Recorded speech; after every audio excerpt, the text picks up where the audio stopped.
Hello everyone, and welcome to this latest webinar from IHS Markit titled Telecom Digital Transformation is Underway. Embrace a Winning Strategy. Today our panel will explore how digital transformation is changing business processes, network operations, and customer interactions in an adapt or perish scenario. Our webinar is co-presented by IHS Markit and our partners ECI Telecom, Ericsson, and Nokia. My name is Alan Tatara, Senior Event Manager for the IHS Markit Technology Group webinar team, and I want to thank everyone for joining us. So before we begin, I want to highlight just some of the features that are available for you on the webinar and how you can make the most of your experience today.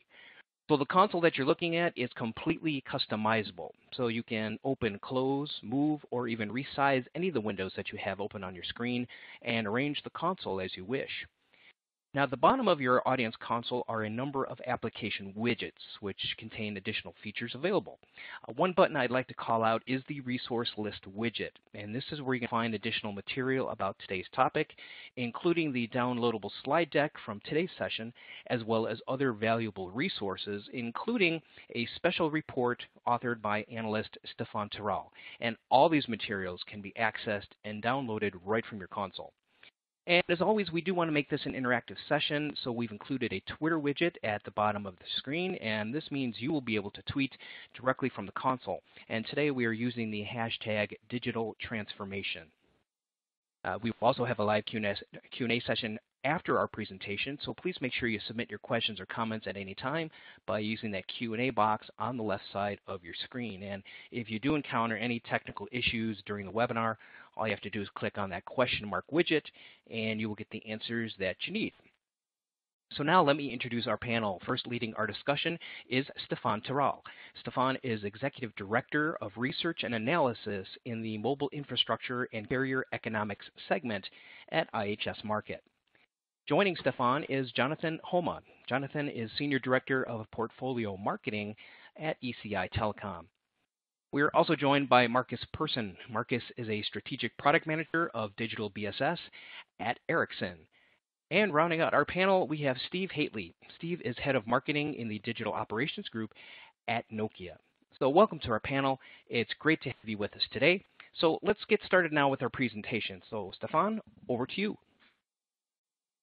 Thank you very much, Alan. So good morning, good afternoon, good evening, good night, depending on where you are on this planet, because I see people from pretty much everywhere in the world. So welcome to our Digital Transformation webcast. So first, I'd like to start with what are we talking about, actually. And you can read the definition. So basically, service providers, most of them, many of them on the planet are trying to transform, have embarked in a long journey of basically deploying internet-based digital technologies to better compete with established internet companies, but mainly develop new business models, because at the end of the day, it's not only about competing against the Alibaba of the world, the Apple, Facebook, but it's embracing many new opportunities that will potentially will be brought by 5G, and this is actually the big idea. I mean, 5G will transform our lives. So if you don't transform your business, then you may not be prepared very well to embrace those opportunities. So at the end of the day, today we're still dealing with people connected to a network. We are serving people. That's us using devices, mobile devices, and that is part of our lives, right?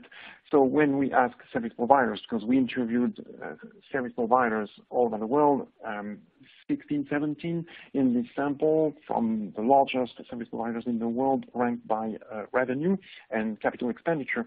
When we ask them what is, the key driver when it comes to transformation, digital transformation projects, and, what came first?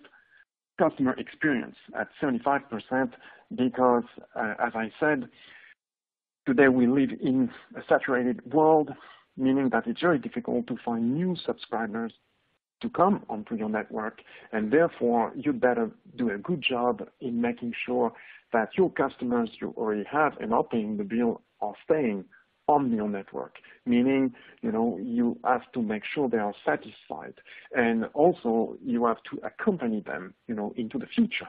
So that's the key driver. Then you can see automation, cloudification, network virtualization. We'll talk about these technologies. It's actually interesting to see, that there is two separate kind of drivers. I mean, at the end of the day, the customer is, the chief driver, but you also have to think about the enablers when it comes to technology. And when we think about customers, we think about delivering the best experience at a price, right? So this is still coming from our survey. We asked what are the major digital transformation barriers. And as you can see, the existing BSS, the billing process, and now we have so many kind of packages that we have added many systems on top of existing systems, on top of legacy systems. This is a very fragmented, complicated world, and that is BSS. Now, going back to the OTTs, do you think they have a BSS? No, not at all. And that's, again, the key aspect of digital transformation is thinking the way they act, thinking the way they do business with no BSS from scratch, at the beginning when launching their operations. Then come existing OSS and linked together with organizational change. It's very difficult to convince an existing organization that you need to do the job. In fact, many of them, yes, they understand that. They acknowledge that they need to do the change, the big change. However, not easy, so you face some resistance. But service providers are looking at this, and that's, again, another chart from our survey. And remember, at the very beginning, I showed a slide with customer as the chief driver for all these projects. Then you have to look at the technologies that will enable, facilitate the transformation. And here, when we asked what are the critical digital transformation enablers, technology enablers, and this is a rating question with one not a driver or enabler, not important, 7 critical. So big data analytics was rated very high and is, the first. Everyone is collecting a lot of data. The big issue is finding what, the good data is so it can lead to an actionable item to improve the business, followed by cloud, SDN, NFV. The interesting thing here is that today NFV is falling more and more, less and less rated high because, in fact, service providers have already embraced NFV, and with NFV it's a reality. So when you're done with NFV, when you have virtualized as many functions as you could in your network, the next phase is actually implement software-defined networks and also put as many things as you can in the cloud.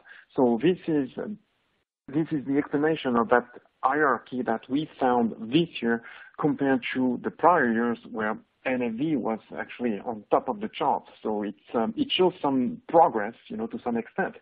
And finally, in that market trends section, remember at the beginning I said, well, 5G is around the corner, and 5G can unleash lots of opportunities. As you can see, this is an exercise that we did last year. We are updating actually the data from this study. We have looked at many industries. On the one hand, this is how the matrix works in this chart. And on the other hand, we have classified using pretty much the ITU framework for use cases between enhanced mobile broadband. This is for us, the humans, using networks and devices.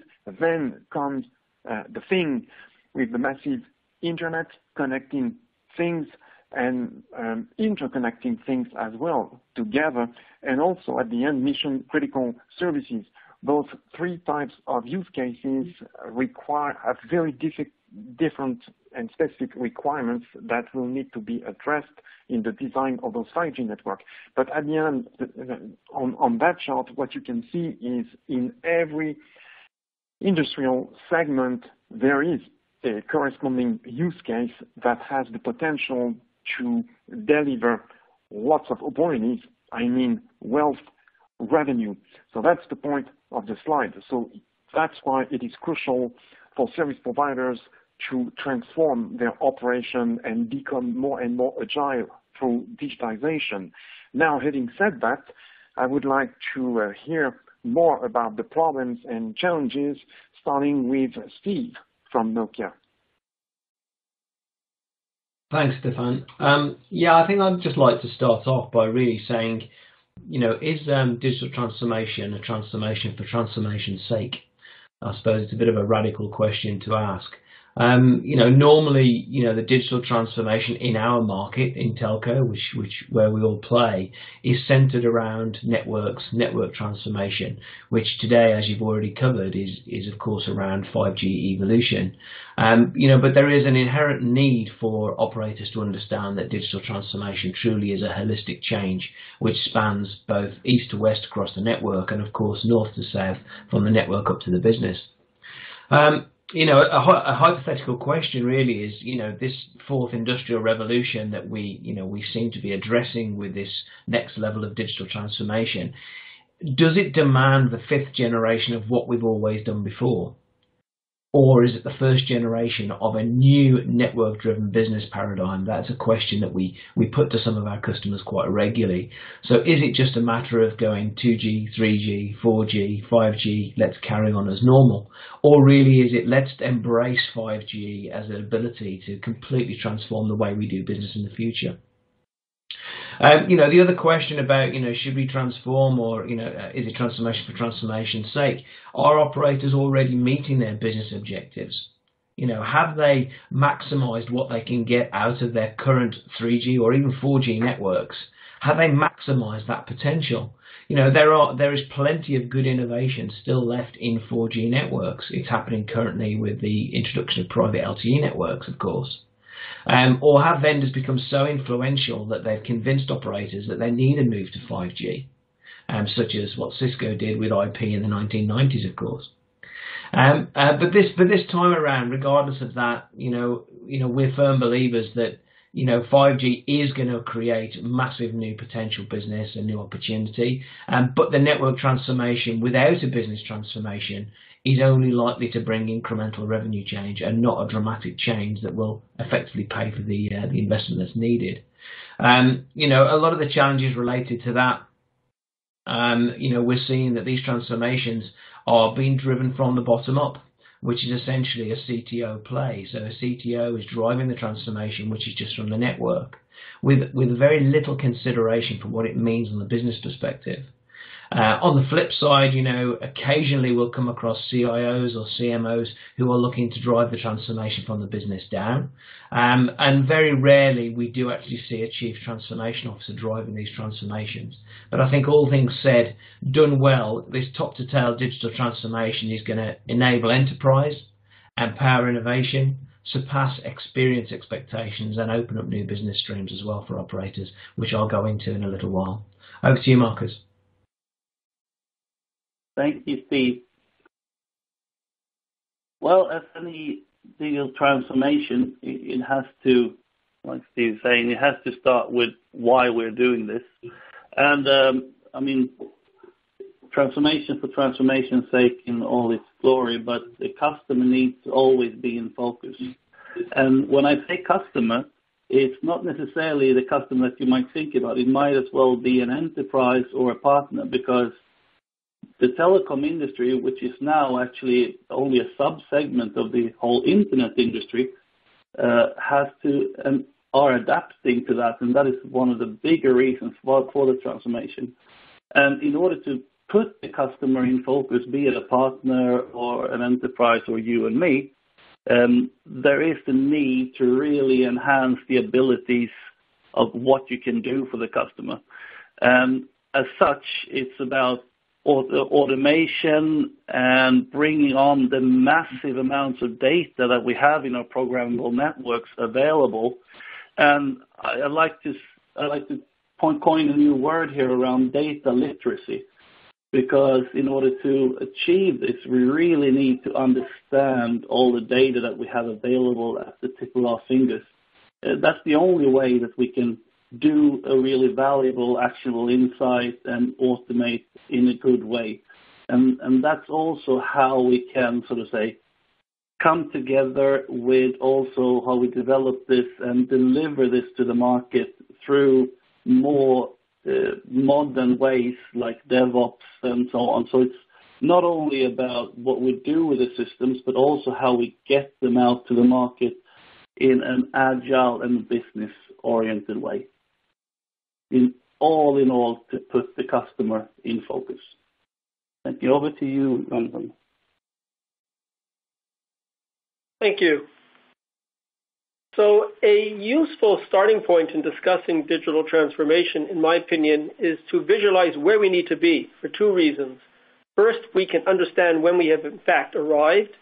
And secondly, we can identify intermediate steps along the way.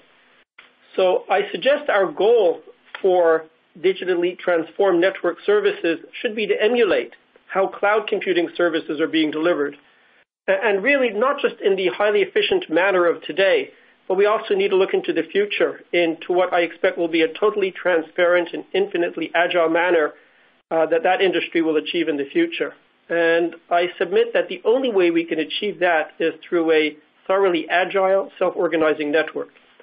The centerpiece of this network will be an artificial intelligence controller. Likely it will be based on machine learning and will arrive there in stages, starting off, of course, with automation, and then at various points we'll be switching that over from automated algorithms to AI-based algorithms. An AI controller will directly handle and negotiate a wide range of service requests.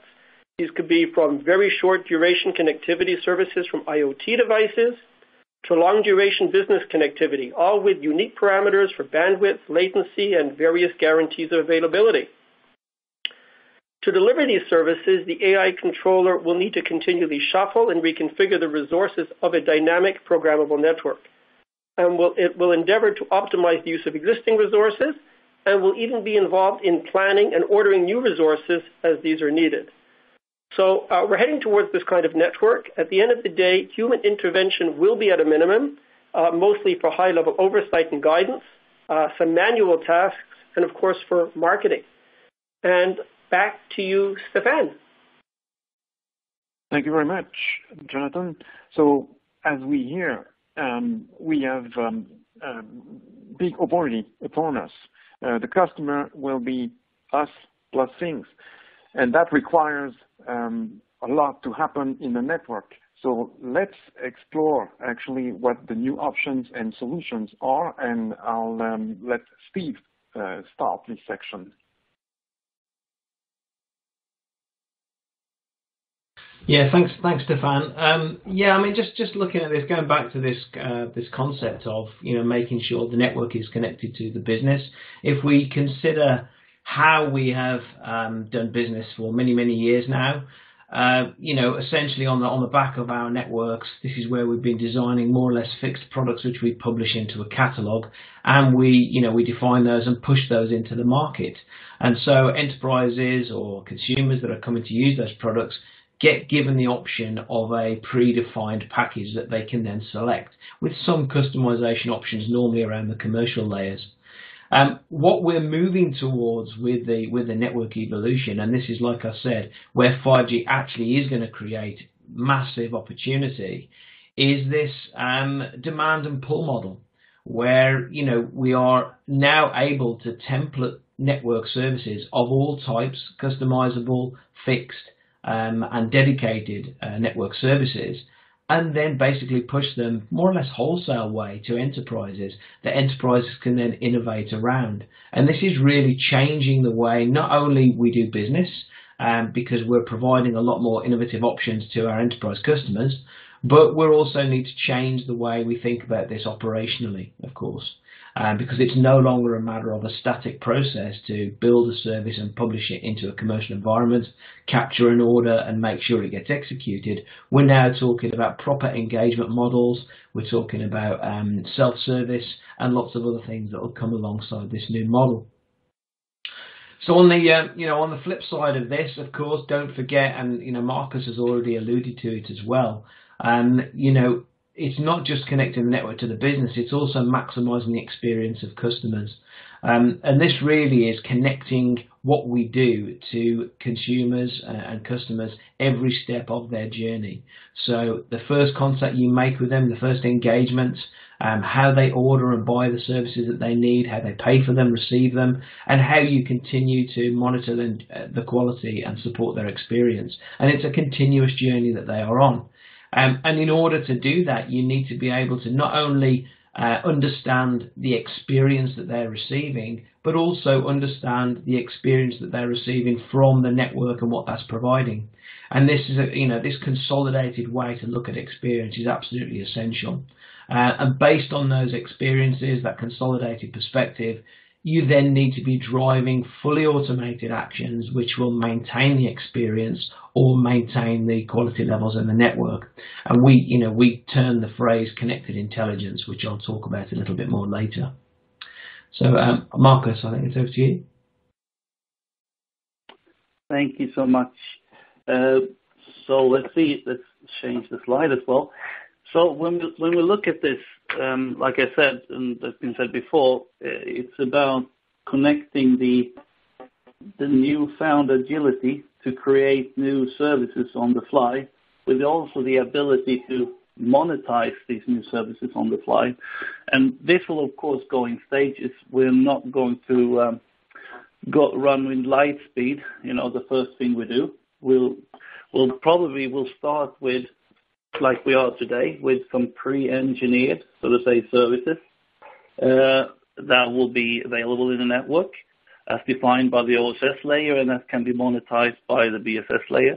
Then we will move over to a more, like to say, on-request based new services, which will still have a really fast time to market, but they will still be on request, so to say, by maybe the CMO or equivalent. Also where we are today, but then as this evolves and as we get more and more comfortable with the fact that we are letting our systems run our business and we are more and more supervising, this will be a more and more automated loop which is driven then by the fact that our data literacy has increased drastically. So we know much better what data we're acting on, and we will be able to, so to say, automate more and make more and more intelligent suggestions. So this loop that you see here, it will be going at an ever so increasing speed.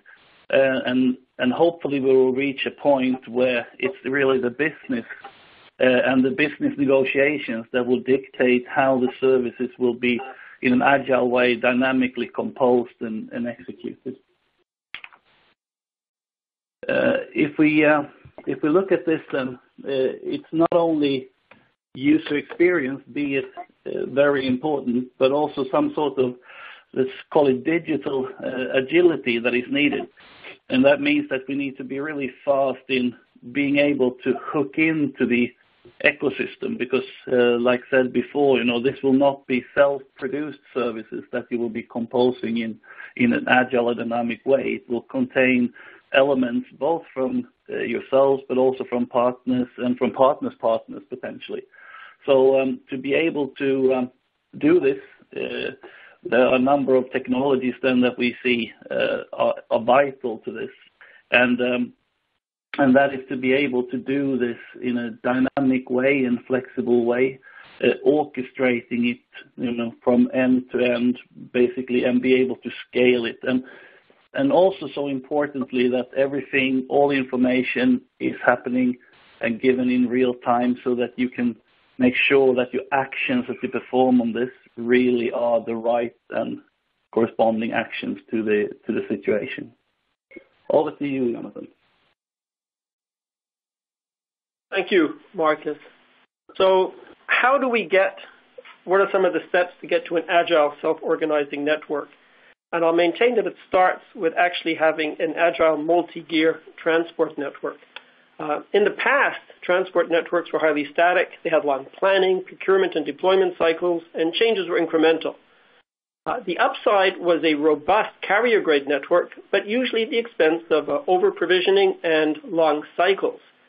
The good news is that we are now moving into an era of programmable transport networks based on dynamic reconfigurability, encompassing both the optical layers and the packet layers, with a variety of features that I've outlined in the chart over here.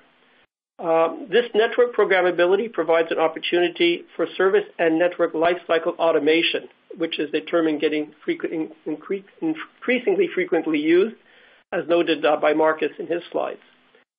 This means there will no longer be a need to pre-configure networks. We'll get faster service provisioning, leading to increased customer satisfaction, and we will optimize use of capital for the network resources. So let's see how these programmable networks play out in the context of the control infrastructure, which of course is the next layer above the networks themselves. In the past, static networks meant that NMS, or network management systems, were sufficient to manually exercise controls received mostly manually from OSS. What is the era that we're moving into today? So in the present, we're moving into an era of lifecycle automation, both for customer services and the network infrastructure. This encompasses planning, commissioning, service provisioning, analytics, assurance, and maintenance. This will be based on a new class of systems, which I'm calling lifecycle automation systems. And I'm unabashedly trying to introduce a new industry term over here. But certainly when I look across what all the vendors are providing, everyone is in fact coming out with various classes of lifecycle automation systems. And they'll use technologies like SDN and NFV, but the focus will be on automation and its various use cases and benefits. These systems will start to be cloud-based to obtain DevOps benefits, and they'll interface in an automated fashion to OSS via APIs. In the future, as we're moving towards a truly software-dominated world and what people call an API economy, where blocks of software, large and small, will interact with each other and make use of each other through APIs. In a telco API economy, this will give us a fully mature set of lifecycle automation systems. These will leverage a programmable network and deliver a combination of agility on top of the carrier grade that we have come to expect. What will be very interesting will be the push and pull in this level of the digital transformation between the next generation of OSS and this new class of lifecycle automation systems. Over back to you, Stefan. Thank you, Jonathan. So I'm very glad to see and hear that there are many options and solutions available to embrace those opportunities we talked about at the very beginning and also transform the network. So we heard a lot about what I presented at the beginning: agile, autonomous network programmability. I also would like to remember everyone, ladies and gentlemen, to submit your questions, because at the end of this webinar, you'll have the opportunity to ask questions during the Q&A session. But before reaching that point, let's look at the deployment applications with Steve going first. Yeah, thanks, Stefan. What I've got for you here is two examples, really. The first one being pretty much connected intelligence put into perspective with a live customer that we've got down in South America. And the other one is a conceptual perspective on 5G slice automation in an enterprise context. So this first one, as you can see on the screen at the moment, here we've got a customer who's deployed a solution, connected intelligence solution from us, where they were looking for proactive engagements with their customers, really to minimize churn and maximize customer experience. And what actually happened with their network was there was a major, and I mean major, OTT application that's in wide use around the world. I'm not going to name the actual application. There was actually a global outage of that application and its servers some time ago. And what we were able to do with our solution was identify within 3 minutes that outage was related to the OTT application servers going down. Well, okay, that might not sound that impressive, but when you put it in an operator's context, it actually is. Because if you think of an OTT application going down that a large majority of your subscribers are using, then the first thing you're going to think about is, my operator's rubbish, I can't get access to this server. That's the first thing that will come to your mind when you're holding your handset. I can't get access, there's no signal. Where actually what we are able to do is identify it was the application that was out, inform customer care and marketing and customer management teams within pretty much 5 minutes of the application happening, the failure happening, so that they could proactively inform their customers that it was a problem by the actual application itself and not of their network, which gave them a 55-minute lead time. Because normally within an hour of a major problem, the media have picked up on it and they're out there putting their press releases out and their social media feeds saying that there's a major problem with the communications network. So it's a massive impact on them to be able to inform their customers, and of course a big impact on experience. The other example that I've got here is conceptually what we built. Based on zero-touch network slicing, and here we've got we're working with BMW to build this concept, and BMW wanted to see how 5G slicing would work in the context of their connected cars. So we created some high priority and low priority slices that they could connect into, to make sure that their services could be sent to their connected cars. And on the same network, we configured a public authority video surveillance network on a separate slice. Now, what we managed to trigger was an emergency event in the network itself, in the connected city, which was detected by the video surveillance analytics. And those analytics then detected that there was an abnormality or anomaly in the connected city, which meant that we had to spin up an emergency slice for when emergency services turned up on site to rectify that particular issue. What we had was a truck go off the road and spill its hazardous cargo onto the footpath, and the video surveillance detected a mass grouping of people around that event, which triggered the emergency slice creation for the emergency services to then arrive and connect without any delay all of their connected equipment that they have for emergency response. So we managed to get that working, and we've showcased it around the world most of this year. So that's another example of, I suppose, automation and monetization of 5G slicing. Okay, over to you again, Marcus. Thank you, Steve. Let's see. So here then we have an example then from Ericsson then on a North American operator and their OSS transformation.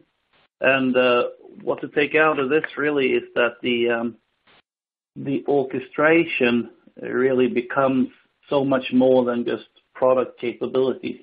It's really the glue, and it comes back to what I talked about before, that it's not only about the new software and to get the latest version of everything. It's also how do you get the latest version, and how dynamic can you be in your IT and telecom stack, really.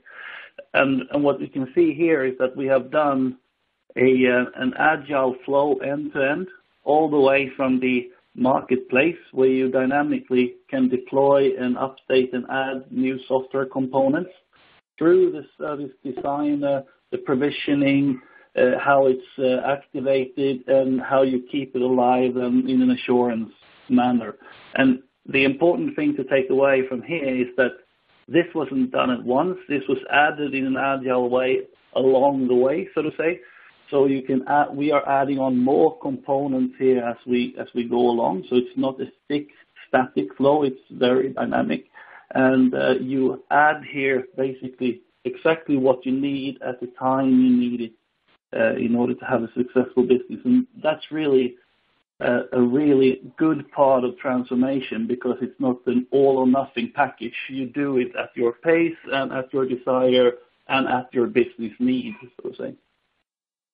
The second example I have is a Latin American BSS transformation. And here it's a lot around the classic KPIs and so on. But again, I want to emphasize the fact that it's not technology driven as such. Of course, we introduced a lot of new technologies and so on when we did this, but the fact is that the whole thing was actually KPI driven, which means that it's business driven. It also means that we didn't put a like-for-like offering there, which would have maybe done nothing, so to say, just new software working the same way. And you can really see on the KPIs before and after that it did a massive difference. And this then translated into money will, of course, drastically reduce TCO, and on the upside then a much better customer experience. Then thirdly, I just wanted to touch base a little bit on the 5G then and why it could be useful. I mean, I myself was part of one of the first Ericsson 3G deployments in the world. I had the opportunity to experience it firsthand, and we were so to say hung up on that it was a new cool technology that we didn't think so much about what to actually use it for. We just thought that would come natural, you know, that new technology must be cool or everybody must like it. But the fact was that it was almost the opposite, so to say. So when going to 5G here in IoT, we're not making, so to say, that mistake again, you know. So before going to 5G, Ericsson has developed a lot of use cases, both in when it comes to the massive machine type communication, like the narrowband IoT and so on, up to the critical machine type communication, which is the ultra reliable, very low latency type of communication, as well as the enhancement of mobile broadband and fixed wireless access. So that when we do these new 5G deployments, we already have a large set of good business use cases for you to delve into. Because in all honesty, the existing subscriber base, so to say, there it is, like we said in the beginning, musical chairs, because the penetration is around 100% everywhere. But whereas a lot of the massive and critical machine type communication use cases, that is market that is up for grabs, which makes it really, really interesting. Thank you. Over to you, Jonathan. Thank you again, Marcus. So I believe that automation will start with service provisioning. And when we talk about service provisioning, what we're talking about is where a customer, whether it's a human customer or increasingly machine customers, applications or IoT devices, will electronically order a service and then have it turned up in near real time. And in fact, this is the basis truly for providing what's called network as a service, or NAS.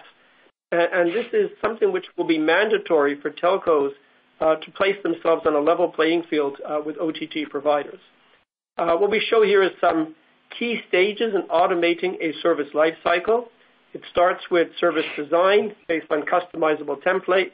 These encompass all lifecycle parameters from performance to how to behave in the event of failures. This then goes into various steps to calculate paths, assign resources, actuate the service, create backups to assure the service, and analytics to keep track of things. A key feature that any automated provisioning must have is a reversible workflow or a rollback capability. So in the event of unexpected issues in provisioning a service, any assigned resources can, of course, be released. We see that automating service provisioning will be among the initial applications of lifecycle automation systems, mainly because they can deliver truly measurable benefits as well as increase customer satisfaction. So on the subject of services, the most transformative aspect of 5G, which we've all been talking about, will be the variety of services it can deliver for ultra-high broadband, ultra-low latency, and massively dense IoT, and various combinations of those characteristics. The challenge, of course, is delivering hard SLAs for this wide variety of services. And here I mean true service assurance, not just tracking when things go wrong and providing the customer a rebate, but actually doing something about it to maintain the guarantee. And the challenge will be to deliver all these different assured 5G services on a common infrastructure. And the way that we will do that is to leverage the capabilities of lifecycle automation systems to control and orchestrate the multiple layers of reconfigurable packet optical networking and function virtualization resources to carve out network slices. Initially, these will be dedicated to classes of services, but ultimately even to individual services themselves. Some key new network technologies, coming back to this multi-gear network concept, will be things such as segment routing and flexible Ethernet. The lifecycle automation system will also continually optimize the allocation of network resources to the different slices based on changing service demands, traffic patterns, and network events. So a true role to achieve the 5G service environment that we're all looking for. Back to you, Stefan.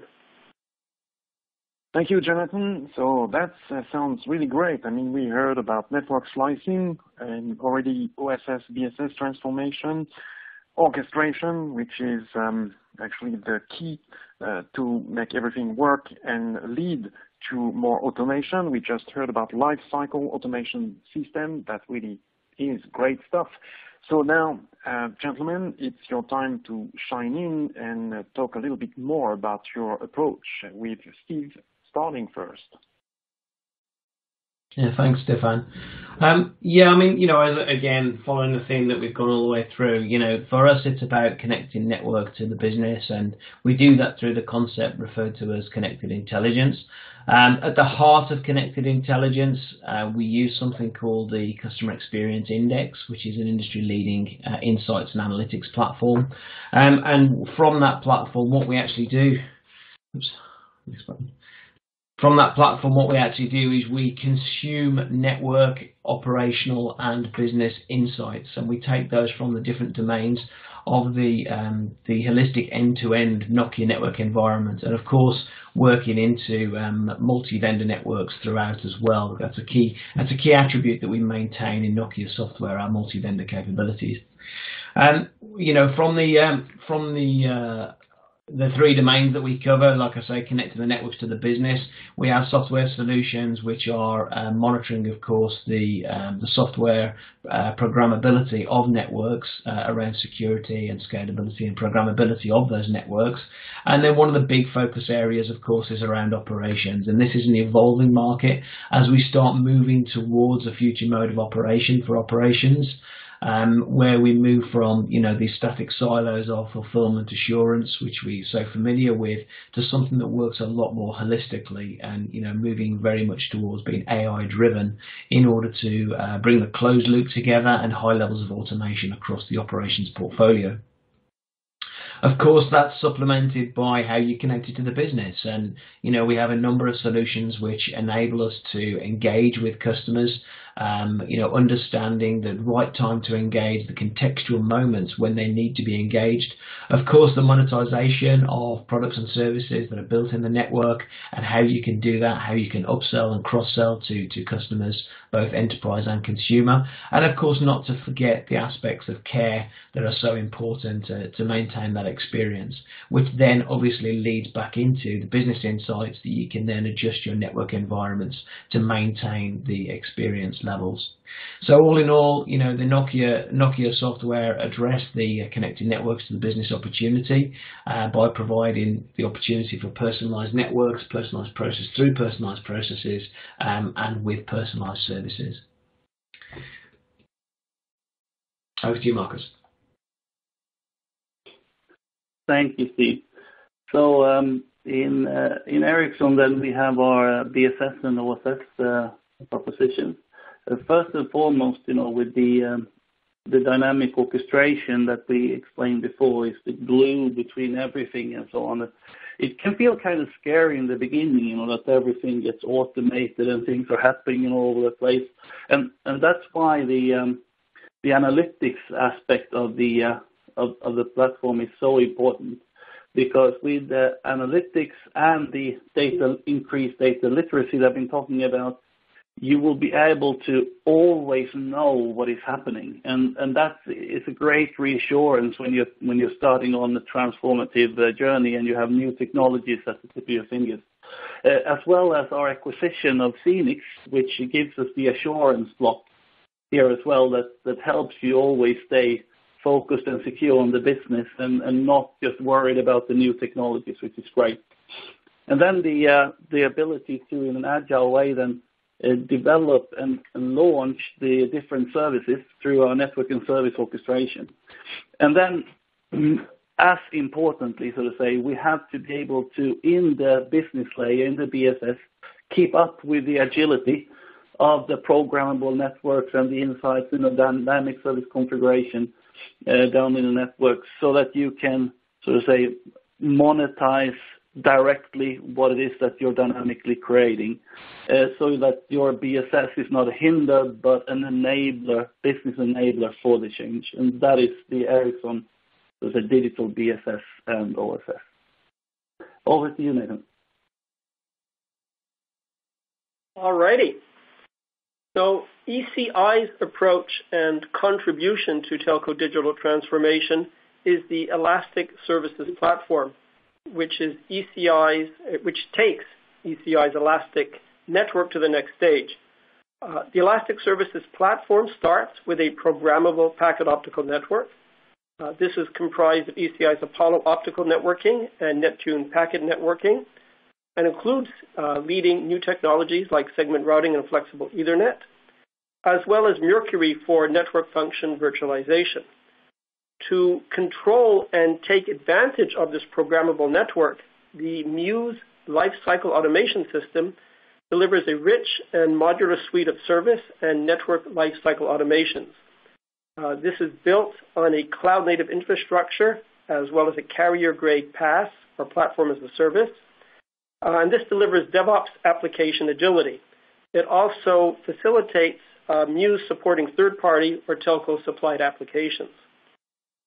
Moreover, and perhaps even most importantly, in the emerging telco API economy, no vendor will be an island unto themselves.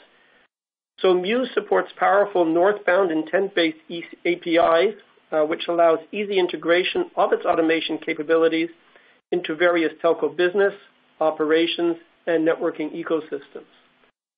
And back to you, Stefan, for the last part here. Yeah, thank you very much, Jonathan. Thank you very much, gentlemen, for sharing great options, ideas, product portfolio services to make it happen. When I say it, I mean digital transformation. By the way, for the audience, please continue to submit your question, because we are heading toward the Q&A session right after this, which is the conclusion. And as you can see, we heard that this digital transformation is not a dream, it's a reality, it's here to stay, it's well underway, and that's going to take for a long time to completely digitally transform the service providers on the planet. And this is very good news, because that keeps us very busy, and even more so with the promise of 5G that is now around the corner. And in fact, some of the very first deployments are already happening as we speak in the US and Korea. However, since I'm traveling everywhere in the world, I've seen that other countries are also deploying 5G, even in the Middle East, as a matter of fact. And everyone is looking at how to design an agile autonomous network with programmability, how to streamline the process of operating the network with the OSS, but also how to do a better job in monetizing all the new services that we are talking about. That requires OSS, BSS transformation. We'll see, and we are already seeing, because NFV is a reality. So now, when you create virtual machine, you better have a big orchestrator to make sure that you take the robots under control. And this is what we heard during this webcast that new technologies such as NFV SDN, big data analytics, cloud, network slicing, that is also on the agenda and getting closer and closer to reality. We need that along with artificial intelligence, machine learning, multi-gear programmable networks, agile self-organizing networks for automation. All of this will be leading us toward the agile autonomous network. With all of this, of course, we'll see service providers, with better equipment to actually fully embrace the opportunities and the promise of 5G. Now, with that conclusion done, I would like to go to the Q&A session, and let me see what kind of questions we have. So we do have some questions. The first one is a question about the role for cloud and fog approaches to support edge computing. And in fact, we haven't talked that much about edge computing, which is also a reality. So gentlemen, if you have a response to this question, you're welcome to shine in. Yeah, it's Jonathan. Let me start this, and then maybe we can pick it up. So, we haven't talked about all the underlying network technologies, but edge computing, I think, is key, particularly as part of digital transformation for telcos, because telephone companies or service providers are extremely well positioned in terms of a distributed infrastructure with points of presence that are inherently close to the end users, whether for applications like augmented reality or for automotive applications. Just the fact that they're so widespread gives them an intrinsic advantage for edge computing, which is something they need to leverage. Because when you're competing against the OTTs, they're mainly based today in terms of sort of centralized large-scale data centers. And sometimes you're dealing with tens or hundreds of milliseconds in terms of round-trip delays. And for edge computing for these advanced applications, you need to be able to take advantage of that. And because we're talking about virtualized types of applications or software kind of applications, it's just a natural extension of the cloud computing environment, the cloud native environment, into these edge applications. And there's a lot of technologies that are beginning to be available that will make this quite easy to implement, such as the hyper-converged cloud environments. And we're starting to see this already, and it will be a very important part of future telco infrastructures and the way that they deliver services for 5G or for even non-5G services. So the answer is yes, it's going to play an extremely large and important role. Thanks, Steve. Any other thoughts from Marcus or Jonathan on this? Yeah, it's Marcus here. I can continue.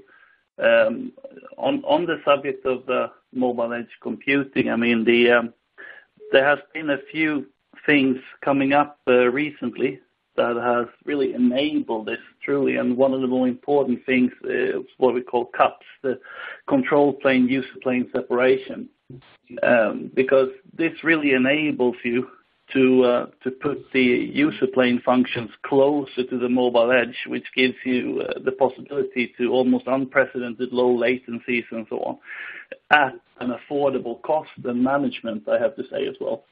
Because before, when you had to put the entire network out there instead of selected parts, that is the applicable ones, this was not really more than a technology dream, so to say. But now it's really becoming more than a reality. It's also something that is achievable at both a convenient and a competitive cost, I would say.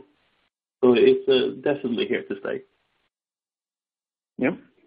Thank you, Marcus. And Jonathan, anything to say about this? Yeah, I actually answered the first one, so that was me before. Yes, that's right. So it's Steve. I mean, the mobile edge computing network technology isn't my area of specialization, unfortunately. But where we are seeing discussions around mobile edge compute is certainly around the differentiating enterprise use cases that we're coming across. One in particular that comes to mind, of course, is around connected cars. So, we're seeing a few queries from, I met with a few car manufacturers at 5G World in London earlier this year. And the conversation was very much around, listen, we've got these cars driving around which are generating so much data that we can't afford to wait until they're back at the end of the day to download it all in one big heap. We need the ability to offload that data, as the car is effectively moving, and that's really where they're seeing a big demand for technologies around 5G edge computing. Yep. So let's see another question. Can the panel comment on the role of public cloud within or adjacent to the network? What's your position on this?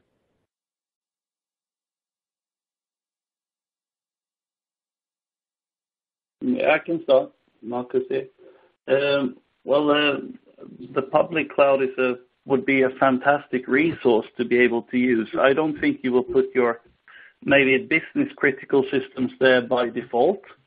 But it is a fantastic place to, in a fast and economical way, scale out to take on temporary peaks or to do temporarily, big calculations or analytical insights and so on.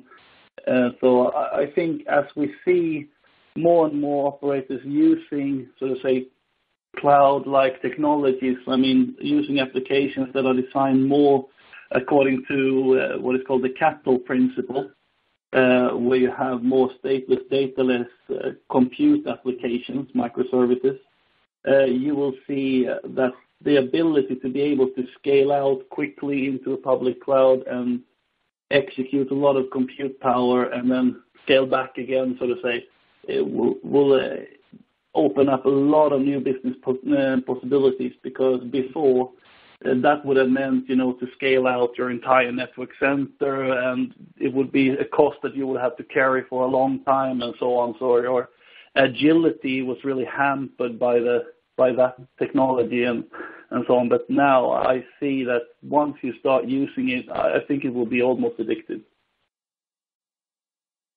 Thank you.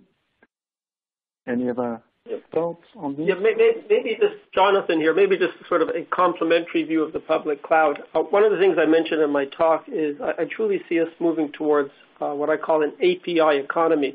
Again, just Google that term and you'll see it come up increasingly. And as part of that, telcos themselves will be providing APIs to their own applications, such as for network as a service. Customers, of course, will be able to combine that with other kinds of computing and perhaps telecommunications offerings from other providers that would be available through the public cloud in order to craft kind of applications that serve their business needs.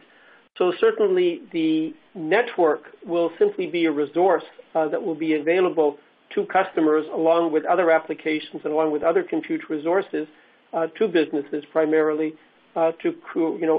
Say adjacent to the network, yes, will work alongside the network as a resource that people can then start to create their applications to suit their business needs. So yes, it will play a role in that sense. Okay, thank you, gentlemen. It looks like we have reached the top of the hour, so it's back to you, Alan.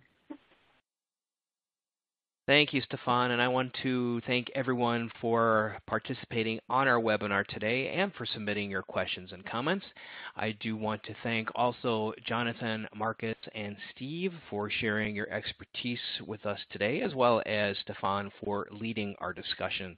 An archived version of this webinar will be available shortly, and we'll be sending you a follow-up email on how to access that archive, or you can simply use the same audience link that was sent to you earlier. So feel free to come back, view the session again, or even share it with your colleagues. Now you will see a short survey pop up at the conclusion of our webinar, so please take a few moments to fill that out. We'd love to get your feedback. And lastly, make sure you continue to follow us on Twitter and LinkedIn for information on future IHS Markit Technology Group webinars. So again, thank you for joining us, and have a great rest of your day.